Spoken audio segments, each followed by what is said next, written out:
Welcome to another episode of 3rd and 3 with Coach Roger Holmes. I'm Jason Holcomb, your host, joined as always with the coach. Coach, had a week off to kind of think about things that went on the other day. Score obviously wasn't in our favor with Dodge, but I know there were some good things that you pulled from it. What did we learn about ourselves at the Dodge game? Well, overall, Jason, we made a lot of those first game mistakes, and you don't win the first game of the year making first game mistakes. We had a couple of nice runs called back. JT Wright had a long touchdown run, got called back, had a block in the back, had a couple other penalties that put us in a tough way. And then the reality of it is our depth right now is a major question, and our kids fatigued. We started having cramp issues about middle of the third quarter. We're up 7-6 middle of the third. They break one or score right at the end of the third quarter. I think 20 seconds left to give them the lead. And then we had some young men that are backups that were having to step up and play because of fatigue issues. We didn't get lined up right one time in a defensive check. House call, 95-yard touchdown run. And I think that took the wind out of us because physically we weren't in a condition to play 4 quarters. Hopefully we'll be a little bit better this time around. It's been tough, we've been out for a week, and a lot of the things we wanted to try to get corrected, we weren't able to, but heck, at the end of the day, it's a great learning experience. It was not a region game. All those things, I guess, if you're looking for positives, those are positives out of the situation. So regroup, reload, and let's get ready to go this week. And just want to thank everybody who came out and supported the Irish. We've still got plenty of home games coming up. I think September 24th is the next home game, but we'll talk about that more in a second after we check out our Optum Player of the Week.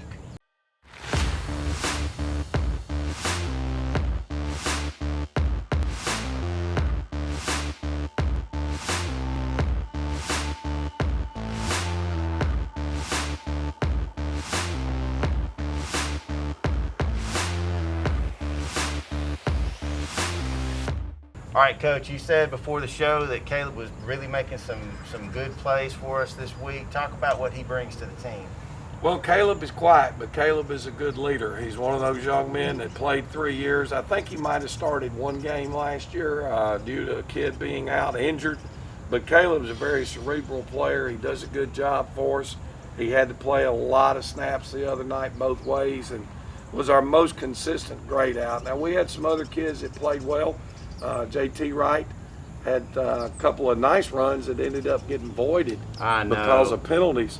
But, we think he had a good solid game the other night, and then Desmond Gilbert played pretty good on the defensive side of the ball. Yeah, it was nice to see some of those guys. Hate that those calls didn't go our way, but that's just life. You got to move on from it, and that's where we have to move to this week because, Coach, it's region football time. We can't mess around here. We've got the Wheeler County Bulldogs on a Saturday, 1 o'clock kickoff there in Alamo. Obviously, you had a week and got a week. You got to prepare for this team. They seem like they've got some speedsters. They've got some neat little pass plays and some other things. What are you guys preparing for this week to hopefully get a region win? Well, I think the most important thing, again, is continue to improve on our end. Number 2 is being able to get lined up to their multiple formations. They're one of these teams that are going to use a variety of formations and a few basic plays.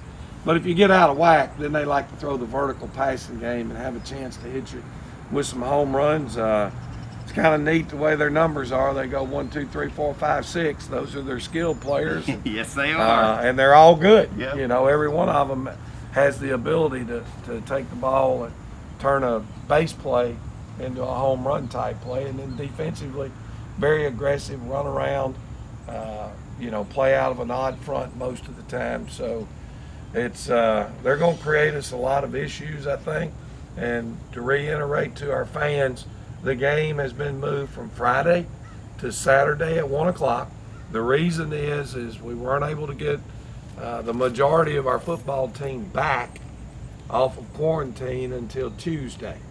And Georgia High School mandates that you go through a 5-day acclimation period before you can play. So that's Tuesday, Wednesday, Thursday, Friday, Saturday. So we had to push the game to Saturday. They wanted to play it at 1 o'clock.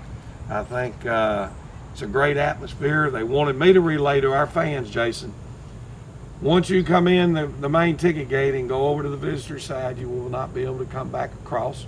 if our fans would like to sit in the end zone where the scoreboard is. You can bring lawn chairs if you want to and sit there if you want to spread out. There are no limits to capacity.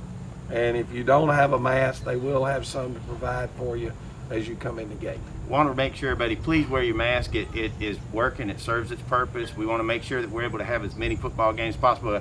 I don't want to have 3 games in 8 days like we did last year. It was interesting, and I can't imagine the work schedule for y'all.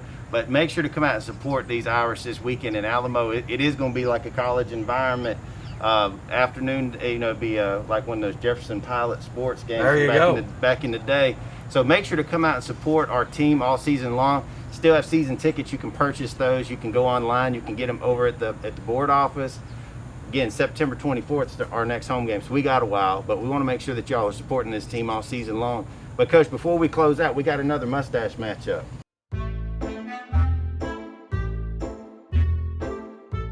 All right, Coach. I got challenged on the sidelines of the football game the other day. Somebody was mad at me, and I'm not going to give it away just yet, but let's go ahead and throw it up to the matchup. This week's matchup is going to be kind of strange because there is a mustache included, but it's a part of a whole facial ensemble. So our first person is Ryan Fitzpatrick of the Washington football team. As you can see, he has a beard and a mustache. And his challenger this week is another one of our coaching alums, Mr. Matthew Pogue, who also is sporting a gigantic woolly beard and a mustache. So, Coach, who you got this week? Oh, man, that's tough, Jason. Both of them look like they're well-groomed, but neither one of them look that way all the time, okay? So it's kind of hard to go on this selection, but I see Fitzpatrick's on TV a lot, but he's always got a helmet on, and it's all pushed out and everything. Coach Pogue's playing days are over. He's basically a bass fisherman now. So I'm going to have to go with Coach Pogue. Offensive line coach for us, extraordinaire.